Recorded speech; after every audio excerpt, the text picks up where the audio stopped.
Hello and welcome back to the Movie Memo Recaps. Today we are going to recap a 2025 movie titled Exit Protocol. Please be advised that there will be spoilers ahead. The movie opens with a gripping confrontation between Sam, a skilled assassin tasked with eliminating retired operatives, and Charles Managold, a formidable marksman and lethal executioner. 2 weeks prior, Sam received a mission from a clandestine organization to hunt down a colleague who had mysteriously vanished years ago during a mission and had not been heard from since. The organization dedicated significant resources to uncovering his whereabouts. The three assassins involved had reinvented themselves as art dealers catering to the elite. Upon their meeting, Sam wasted no time. He silently pulled the trigger without uttering a word. Afterward, he accessed the target's phone using facial recognition technology and sent an invitation to meet, posing as a potential buyer interested in verified journey to the West artwork. A week later, Sam successfully arranged a meeting with his target, B, who resided in an opulent villa and appeared to have left his past as an assassin behind. As soon as B grasped Sam's real intentions behind the inquiry about the artwork, he swiftly drew his weapon, aiming it at Sam with an expression of disdain and self-assuredness. He scoffed at the arrogance of youth, but Sam remained composed. Utilizing his phone to remotely control a firearm, he eliminated B with precision. With the mission accomplished, Sam headed to the racetrack to report back to his boss, Augustus. He oversaw a vast network of hired assassins and had come to expect swift and effective completion of missions from Sam. Thus, he assigned Sam another task without concern. Although Sam felt burdened by the increasing workload, he accepted the new assignment out of necessity. This time, the target was alarmingly close to home, which meant less travel and easier access to his personal life. But when Sam reviewed the target's details, anxiety gripped him. Charles was the only person who truly unsettled him. A natural-born assassin, Charles's reputation instilled fear in others within the industry. As he drove home, Sam dismantled all tracking devices and drove home to a quaint house nestled in the forest, where his wife awaited his return at the door, a place where he felt most secure amidst the chaos of his life. Upon discovering the details about Charles, Sam's wife, Nona, was engulfed in worry. After all, Charles was a legendary assassin. In an attempt to soothe her fears, Sam feigned indifference, dismissing the seasoned killer as just an old man with a conscience, someone unworthy of concern. He reassured her that his extensive experience in taking lives had equipped him to handle any threat. Yet, Nona remained uneasy, persistently urging Sam not to underestimate Charles. She reminded him that not only was Charles an expert marksman, but he also possessed an unwavering determination to see his objectives through. That night, Sam was haunted by a dream of Brake's demise, which jolted him awake. Unable to shake off the unease, he got out of bed, switched on the night light, grabbed a shovel, and began digging in the yard as a means to vent his frustrations. He meticulously checked his weapon box multiple times. Although Charles's formidable reputation loomed large, Sam saw him merely as another target, one that could be managed with careful preparation. Nevertheless, he prudently devised a backup plan.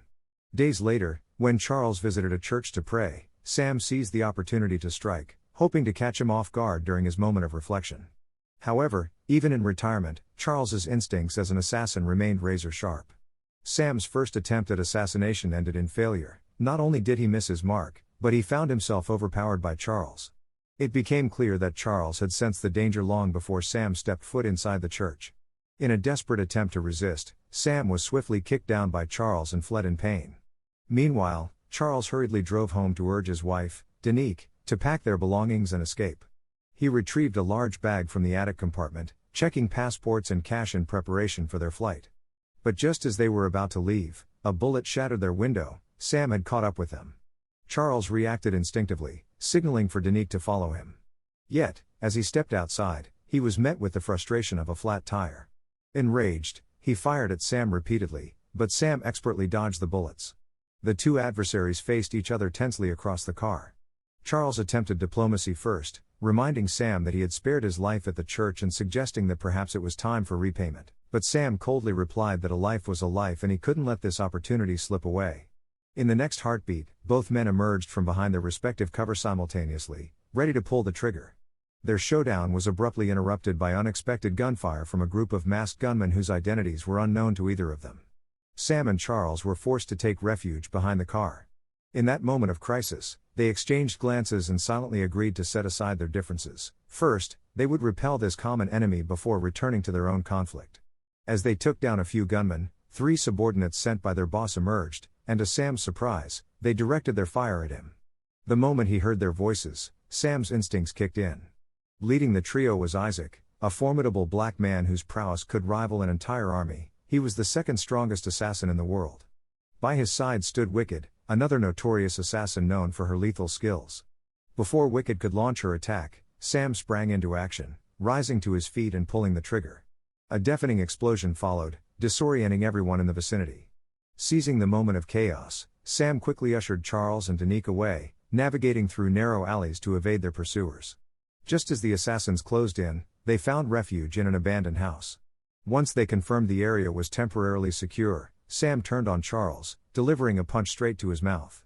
Demanding an explanation for Isaac's presence, Charles revealed that he had recently turned down an assassination mission due to his troubled conscience, making him a target of the organization. Just as he prepared to confront Charles again, Danique suddenly cried out, revealing her pregnancy and pleading for mercy while clutching her stomach in pain. This unexpected revelation caused Sam to hesitate momentarily, but his resolve quickly returned as he rushed out, not to spare Charles but to gather more weapons. He was determined to complete his mission. Failure was not an option for him. On his way back, Sam called his boss Augustus, to report a minor setback and request additional time. He bluntly inquired why Isaac had also been assigned to this mission.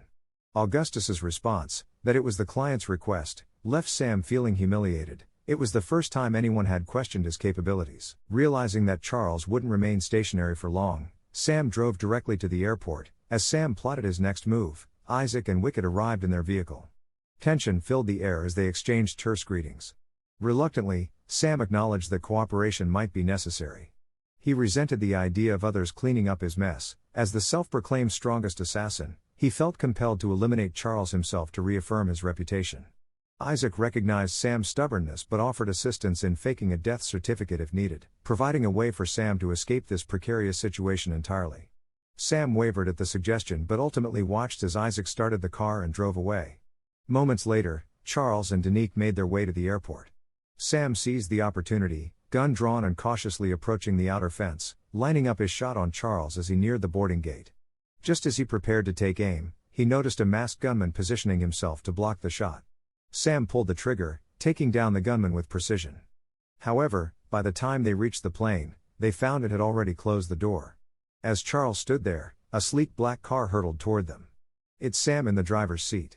Isaac and Wicked were still nearby, and upon witnessing Charles's rescue, they unleashed a hail of bullets. In that moment of crisis, Sam and Charles moved in perfect unison, navigating through the encirclement, racing away from the airport and into relative safety. Once they were out of immediate danger, Charles let out a sigh of relief and turned to Sam, questioning why he had intervened. Sam's response was calm yet firm. It had been a fleeting impulse, and if Charles wanted to avoid provoking him further, he should refrain from asking unnecessary questions. Later, Sam led them to a secluded wooden cabin nestled deep in the forest, a temporary sanctuary where they could lie low.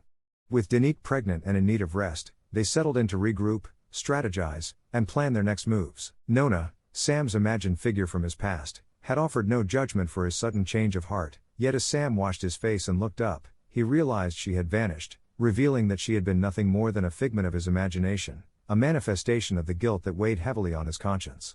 Charles remained silent, understanding Sam's inner turmoil as a fellow assassin.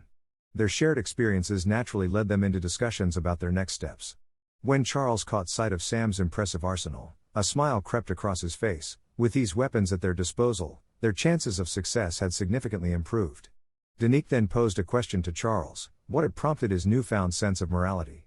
He replied that he had reached a point in his life where the constant cycle of violence felt exhausting, leading him to yearn for redemption.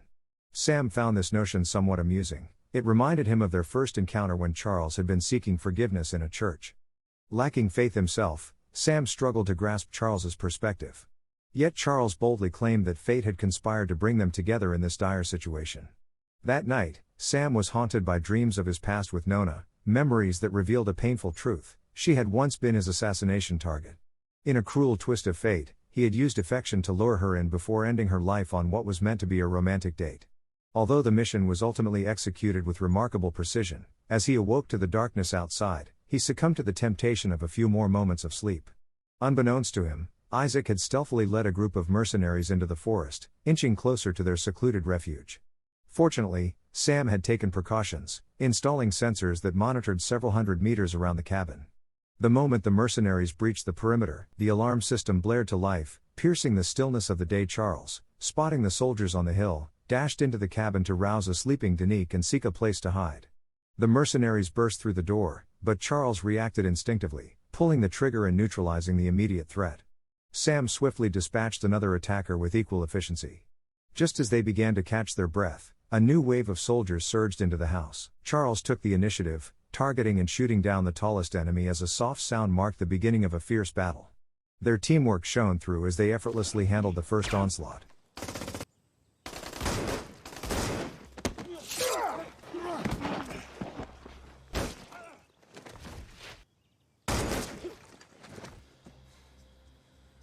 However, as Sam readied himself to grab a weapon, a knife was suddenly pressed against his throat. The assailant was Wicked, who had been lurking in the shadows but was now overcome by raw emotion. Despite the danger, she attempted to engage Sam in a perilous game of cat and mouse, which ended with him disarming her and seizing her gun. Just as he prepared to pull the trigger, Isaac appeared behind him, placing Sam in a precarious position between two skilled assassins.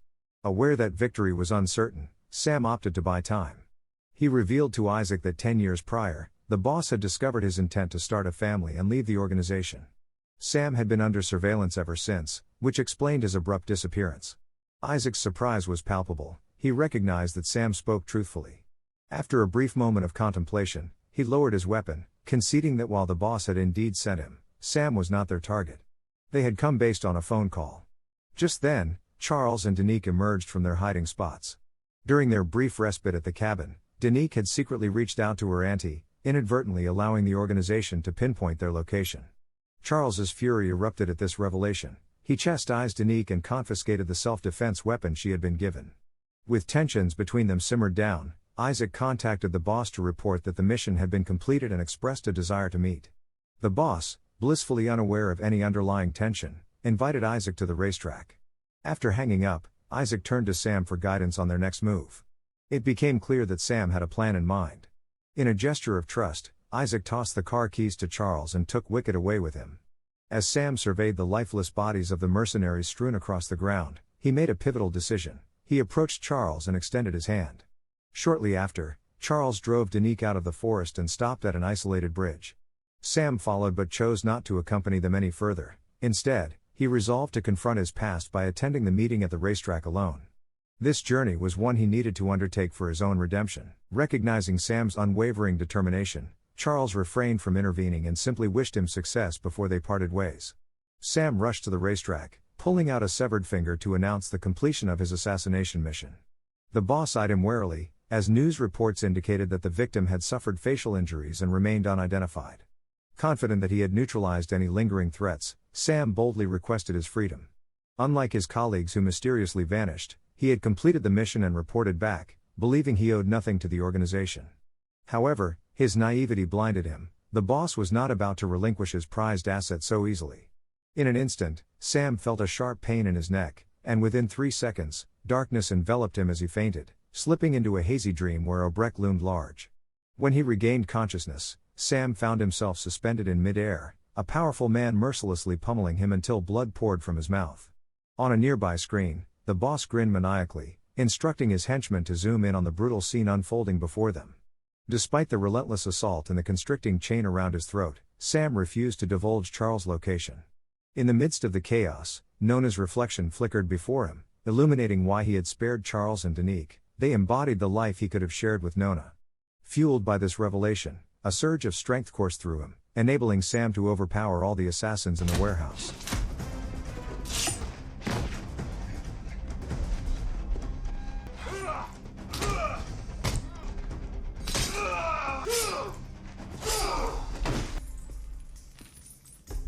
As silence fell over the chaos, the boss called out for his henchmen, but no one responded. Panic set in as he realized what had transpired. He screamed Sam's name, desperately claiming it was all at the client's behest. But Sam paid him no mind, instead gathering his gear and making his way to the lake where he had once shared cherished moments with Nona. To his astonishment, Nona, whom he believed to be dead, reappeared before him. Initially suspecting a hallucination, he was stunned when she lifted her shirt and proclaimed that it was all real. It turned out that Sam hadn't fatally wounded her after all. She had miraculously survived. Now, however, Their roles had reversed. Sam was the organization's traitor while Nona had become the executioner. Even in the face of certain death, he remained steadfast, refusing to reveal Charles and Danique's whereabouts. As he closed his eyes in acceptance of his fate, a bullet suddenly struck Nona. To his shock, Charles lay concealed on the other side of the forest with a sniper rifle. His file had accurately labeled him as the world's best marksman, saving Sam from thousands of miles away.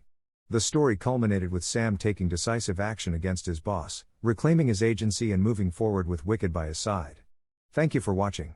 If you are new, don't forget to subscribe for more recaps. Until next time, have a nice day.